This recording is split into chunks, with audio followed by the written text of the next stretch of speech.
Hey everybody, welcome back to Universe Jarvis, and I do apologize, I'm playing with the camera a little bit and it's probably kind of dark. Sorry about that too. No matter how many lights you get, it always seems to be really dark, especially when you have a dark complexion. But anyway, neither here nor there. I'm going to do something a little bit different in this video as far as what I'm focusing on. So this is a cooking video, which I haven't done for a little while. So wanted to actually cook, and actually videos ago I did a review on the Shure Crisp Hamilton Beach air frying oven, or an unboxing if you will, and I said I would actually make something that I make a lot in it, and I hadn't done it yet, but I'm doing it today. So we're gonna go ahead and kind of get set up, and I'm gonna show you guys how I season my fish. We're doing taco night tonight, so I'm gonna season my fish up, and I'm probably gonna go ahead and start the rice. Not sure if I'll get back into assembling everything, but I just kind of want to show you guys kind of how I cook my stuff, how I season, and I probably will do a follow-up to show you how the oven cooks the fish, just so you guys can see, but that'll be a really quick video. So let's go ahead and get started. Don't mind the camera shifting around. I'm actually about to move some stuff around and focus the camera in on what I'm cooking. So let's get started. I'm gonna aim it down at the counter there. So there's my tilapia, which is really the only fish that I eat. It's probably my favorite, probably because it doesn't taste really fishy. It has a nice, easy taste, and you get a lot of people, oh, it's genetically engineered, it's a mutant fish, blah blah blah blah blah. There's so many things that are genetically modified. Most fruit. Let's see, pretty much anything nowadays, because it's cheaper to do it that way. So as I always start out when I cook, I'm gonna get some gloves on here, and I'm gonna go grab the trash bin, so I'll be right back.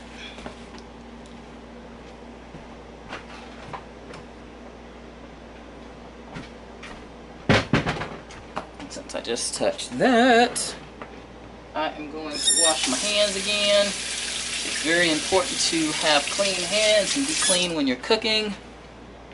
Not only for yourself, if you're cooking for other people, it's a good idea to have clean hands when you're handling food, especially in lieu of what's going on with the coronavirus right now. So let's practice clean and safe. There's nothing in the world wrong with that. Right. So, get the gloves on that I got a second ago. These are those cheap vinyl gloves that I cannot stand. I've got some disposable gloves that are for kitchen prep, but those are kind of loose, and with this I kind of want something a little bit tighter for precision.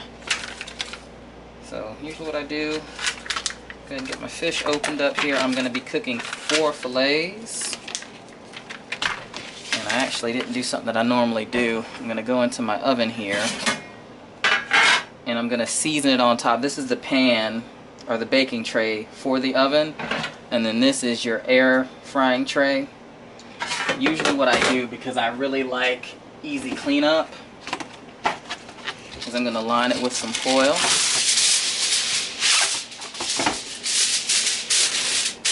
And this can be kind of loosey-goosey in this one. I find it's a lot easier to just go ahead and season it in the pan versus seasoning it in one place and then having to move it somewhere else. That's all the foil that we need. And just kind of do the same thing on the baking pan. And also don't forget, put you in front of the camera here, just spray your pan down. I still use cooking spray. You'll see kind of my technique when I get ready to season this. But I still like to spray the tray. It'll help it from sticking. And that's just an olive oil baking spray that I got from Sam's Club. So this is what I start with. I start with some olive oil. This isn't EVO. It's just some more Sam's Club oil that I usually like to purchase. And we're going to just cut these trays open. They're vacuum sealed, which is really nice. Now this fish I got from Lidl. Lidl, however you pronounce it, which is a lot like Aldi. It's a I think it's German or it's Swedish, one of those two. It's a nice grocery store that you can find some international things at from time to time. They have really nice fish. Actually, they have a lot of neat stuff, but it won't be, you know, our typical brands that we know here. It's going to be foreign brands, but still good stuff, still high quality stuff. And you can find things that you wouldn't find at a normal store, like they have broccolini, which I've never really seen in most stores around here. It's really good. It's kind of cross between asparagus and broccoli, which actually, if this was not going to be taco night stuff, it would have gone really good with this particular dish, or with the fish.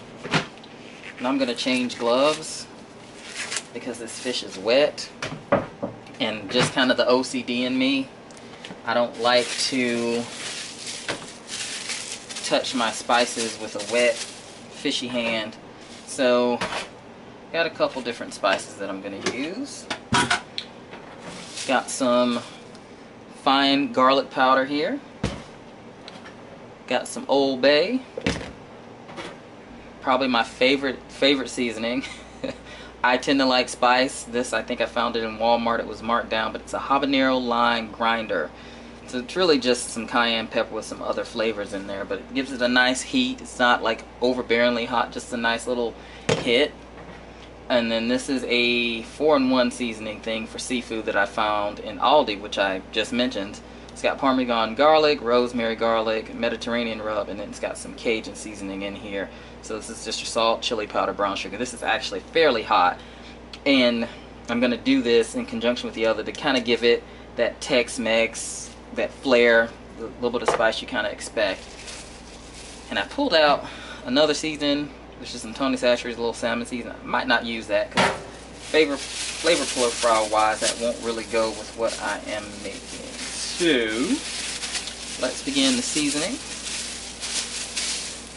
So I just take a little bit of the olive oil, and I usually just drizzle it on the fish.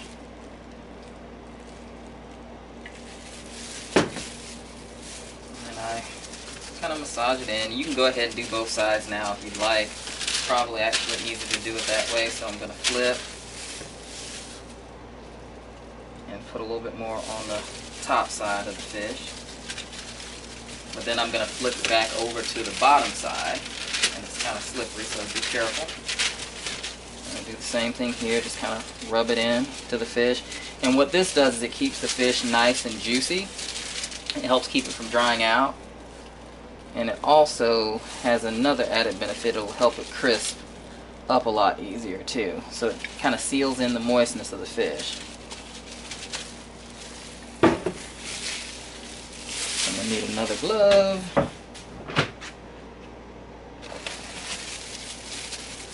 So now is where we start seasoning. And I'm kind of a stickler for order of operations, so I usually like to start with my garlic on the bottom, and then we'll follow that with the Old Bay. I'll do the Cajun, and then I'll do the habanero lime.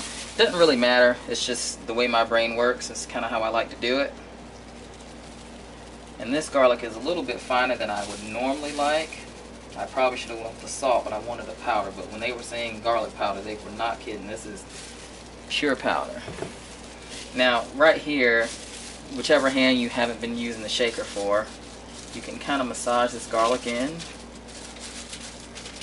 because otherwise it's going to kind of clump, and you're going to have concentrations of garlic flavor in random places. So you can just kind of rub it in there, pat it in.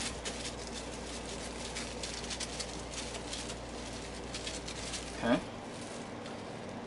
Okay, so that was the garlic powder. We'll still need that on the opposite side. So everything we're doing on the bottom side, we're going to flip them over, and we're going to do it on the top side. So, and I kind of do one side before I move on to the next. So we'll put some Old Bay on here. I try to go light-handed with this. Try not to do too much. It's enough to see it, and I kind of eye my seasonings. I kind of know just visually how much I end up wanting on my fish. But that's fairly salty, so if you're don't want it overly salted, don't use too much of it. And then we'll come in with this Cajun. And kind of the same thing. Try to get it light. should see kind of a nice orange color.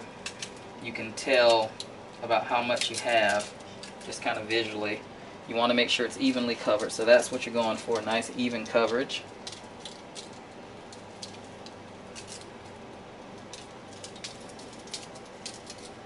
Alright.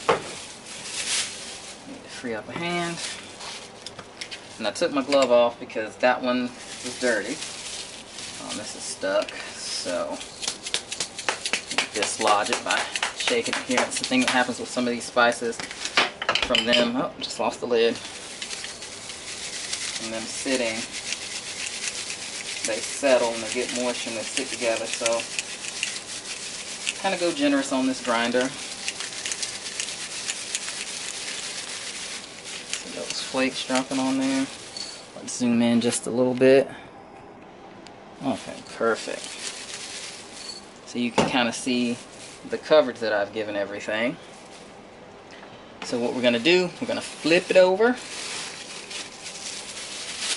And we're going to do the same exact thing that we just did. Flip. Flip. Flip it. Flip it. We already oiled it, so we don't have to worry about the oil.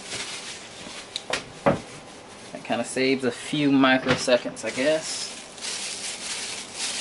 And same thing we did on the previous side. We're going to do some, that's a little bit too much garlic.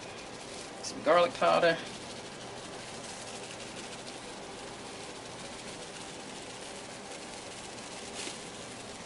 Just kind of rub it in.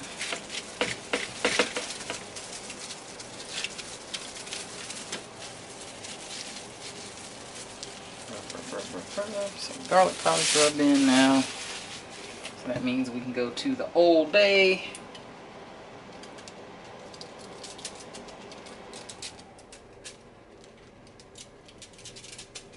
Nice even layer, just like before.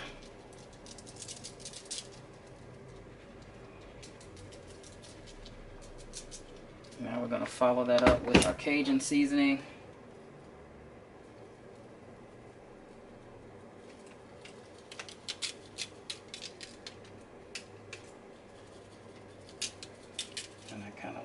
Do a nice even coat.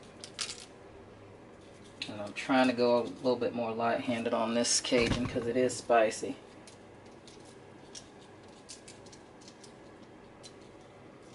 Oops. Same. And we do our grinder.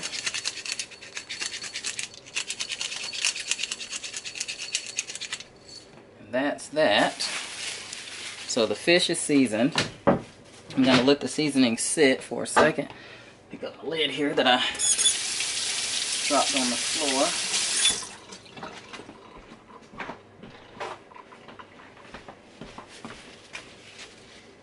And so you can let this seasoning sit on it for maybe, I don't know, 15-20 minutes before you cook it. Totally your choice. Or you can cook it right away. So whatever your preference is. So let's kind of pan over here to the oven. Sorry that shot. Alright, so actually I want to get the, alright, so this is my Sure Crisp oven. And I'm gonna go ahead and put these in here. I'm trying to think. So what we'll do is we'll do the tray down at the bottom, and then we'll slide in the frying basket. And what I'll end up having to do with these is I'll have to rotate them out, so I'll probably cook it a total of, I don't know, 30 minutes, 15 minutes, rotate them out, so then I'll have to adjust all this up so that the bottom tray can cook, so that they cook evenly. Because what's going to happen is, since the air frying element's up here at the top, this is going to crisp up and cook a little bit quicker than what's down here at the bottom. So this is good to go. We're just going to get that in there. I'm going to let it sit. And I'm not going to start it yet. Probably by the time, well, probably not. Well, yeah, we'll have to come back to that. Possibly. But that's how I season it. That's the main thing I want to go over. Just showing you guys how I season.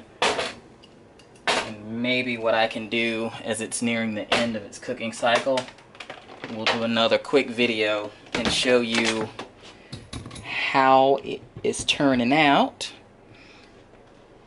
So, next is the rice. I usually do it's in the cabinet here somewhere. Usually do like a Spanish rice like this Olo Paso. But I decided this time to get some Goya yellow rice. And this is my rice cooker. It's a Roma brand. It's essentially a little pressure cooker. But you've got a couple different functions on here, and I'll show them to you.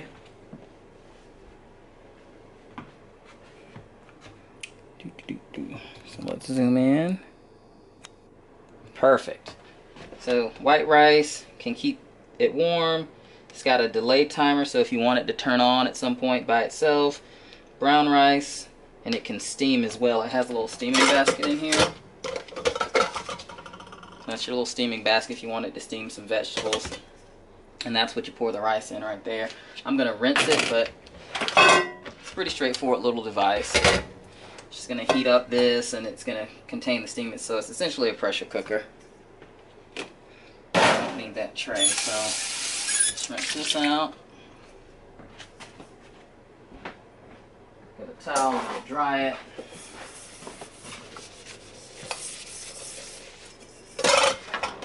I'll go ahead and plug it in. And I've done white rice in here before. I think we've done flavored rices in it. We haven't done it very much, but I figure it's already set in the time that it'll take to cook rice, which is usually around 25 minutes. So it should be fine. So the box wants you to bring 2 cups of water to a boil. We're not really going to boil it since that's going to do it for us, but we will measure out the correct amount of water.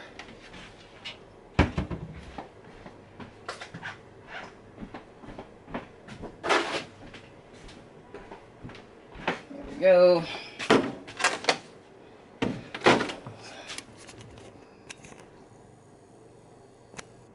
So we'll do 2 cups.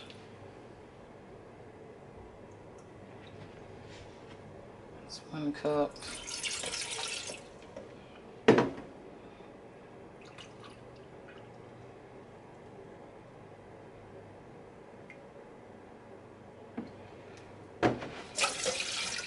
And 2 cups. I think it also probably wants some oil. Wants a tablespoon of olive oil or butter. And it should have a seasoning packet in here too, if I'm not mistaken. Oh no, so everything's mixed together, which is kind of nice. So you want a tablespoon of olive oil. I'm just going to kind of eye it here. I'm just going to pour in what looks like a tablespoon. That should be about a tablespoon. Maybe a little over, that's fine. I get my whisk because I'm going to want to agitate this. Let's cut this open.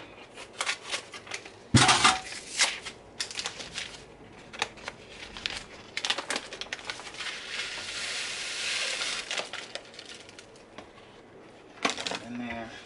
And I'm going to kind of just stir it up, kind of mix everything together to make sure everything's even. Alright, so that should be good. If you're wondering what it looks like in there, there it is. And I'm going to just close this down. I'm going to hit the power here, and we're going to hit white rice. Well, I don't know, maybe I should do brown rice. Is this a white grain? Is it standard grain rice? No, we'll just do white.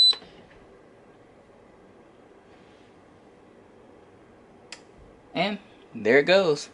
It's gonna come up to temperature, and it's gonna start cooking, and then should have a timer that'll pop up there telling you how long it's gonna take. So that's really it for the beginning preparations of the meal. That's all I got. Look at that go. So that's it for the beginning preparation of the meal.